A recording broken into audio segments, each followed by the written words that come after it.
आजची आपली रेसिपी आहे आळूचं फतफतं या आळूची पातळ भाजी।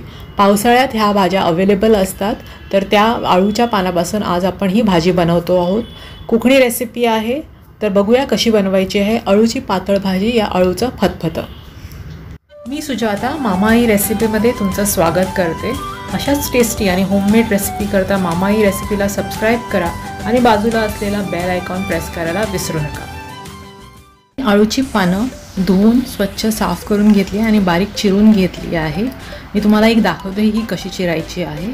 हे आळूचं पान आहे, याला थोडीशी खाज असते, पण याच्या साला वगैरे वरून काढल्या देठाच्या आणि त्याच्यानंतर चिंच वापरली की ह्याची खाज कमी होते। तर ह्या अशा साला आपण काढून घ्यायच्या आहेत आणि ह्या शक्य होईल तेवढ्या काढून घ्यायच्या आहेत आपल्याला। आता या पानांचे तुकडे करायचे छोटे छोटे आणि त्यांचा एक रोल बनवायचा आणि ते चिरून घ्यायचे एकदम बारीक। अशा प्रकारे एकावर एक ठेवून याचे एक रोल करून घ्यायचं आपल्याला। काही भाज्या अशा असतात ते फक्त त्या सीझनमध्ये मिळतात आणि त्या सीझनमध्ये ते नक्की खायला पाहिजे, कारण ते औषधी पण असतात आणि शरीराला आणि आरोग्याला चांगले असतात। म्हणून ही आज आळूची भाजी या मान्सून सीझनमध्ये तुम्ही नक्की करा, कारण हे खूप अवेलेबल आहे मार्केटमध्ये आता। तर देठ पण आपल्याला बारीक चिरून घ्यायचं आहे।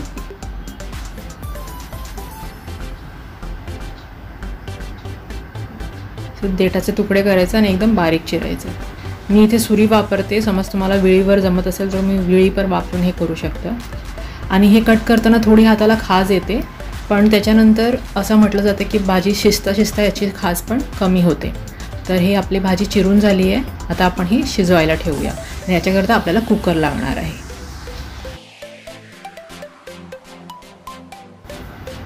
कुकरमध्ये सगळी भाजी घालून घ्यायची आहे आणि याच्यात आता मी भिजवलेले शेंगदाणे घालते आहे। हे मी अर्धा तास भिजवले होते, कच्चे शेंगदाणे आहे। 2 कांदे आहेत बारीक चिरलेले, हे पण घालून घेते आणि त्याच्यानंतर 1-1.5 वाटी पाणी घालायचं आहे आणि आपल्याला हे शिजवून घ्यायचे कुकरमध्ये।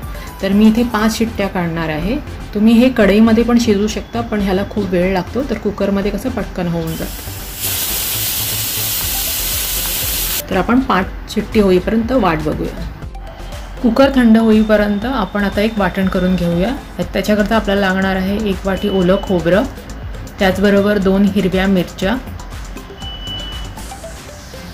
इथे मी 8 लसणीच्या पाकळ्या घेतल्या आहेत, 4 आता वाटण्याकरता वापरणार आहे आणि 4 मी फोडणीकरता वापरणार आहे।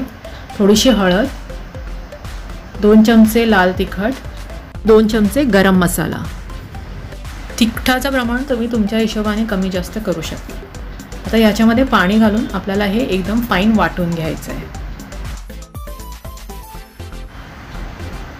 तर खोबऱ्याचं वाटण पण रेडी आहे। आता एकदा भाजी चेक करून घेऊया। आपले आळू पण व्यवस्थित शिजले आहे, एकदम सॉफ्ट झाले आहे। तर आता आपण या भाजीला फोडणी देऊया। कढईमध्ये 1 चमचा रिफाइंड ऑइल घेतला आहे, त्याच्यामध्ये आपल्याला लसणीची फोडणी द्यायची आहे। लसूण थोडी परतून घ्यायची आहे, थोडी लालसर होईपर्यंत। तर एकदा लसूण लालसर झाले की याच्यामध्ये आपण आता शिजवलेली अळूची भाजी घालणार आहोत आणि त्याचबरोबर जे आपण वाटण केलं होतं ते पण घालून घेणार आहोत।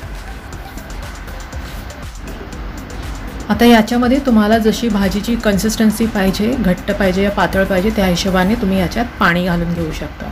तर हे थोडं घट्टसंच असतं, म्हणजे एकदम खूप पातळ नसतं, रनी नसतं खूप, तर त्याला म्हणून आळूचं फतफतं म्हणतात। तर याच्यात आता आपण मीठ पण घालून घेऊया चवीप्रमाणे। त्याचबरोबर इथे मी चिंचेचा कोळ घेतला आहे, थोडी चिंच भिजवून त्याचा कोळ काढून घेतला आहे आणि थोडंसं गूळ घालून घ्यायचं आहे। आता हे व्यवस्थित मिक्स करायचं आहे आणि आपल्याला आता हे 10 मिनटं शिजवायचं आहे, जेव्हापर्यंत हे अजून थोडंसं घट्ट होईल आणि सगळं एकजीव होईपर्यंत।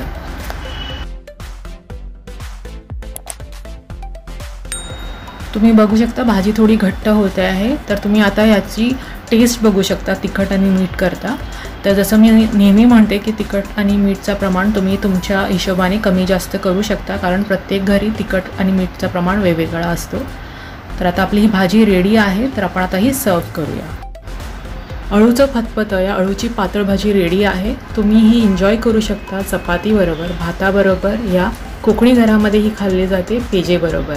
तर तुम्ही ही नक्की ट्राय करा ह्या मान्सून सीझनमध्ये आणि मला कळवा कशी बनली आहे। तुम्हाला रेसिपी आवडली असेल तर लाईक आणि शेअर नक्की करा।